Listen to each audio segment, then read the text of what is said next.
অবশেষে বুঝলাম চাওয়া এবং পাওয়ার মধ্যে কোনো সম্পর্ক নেই। আমার জন্য চাওয়াটাকে বরাদ্দ করা হয়েছে, পাওয়াটা তো ভাগ্যের খেলা। আমি খুব ভালোভাবে লক্ষ্য করে দেখেছি, আমার সবথেকে বেশি চাওয়া জিনিসগুলো না পাওয়ার খাতাতে লেখা রয়েছে। তারপর হিসাব করে দেখলাম, কই, বেশি কিছু তো চাইনি আমি। চেয়েছিলাম অতি সামান্য,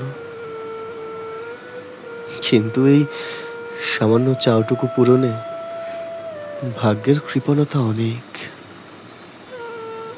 তাই আর পাওয়া হলো না, অসম্পূর্ণ সেই পাওয়া, যাকে অসীম অনুরোধে চাওয়া।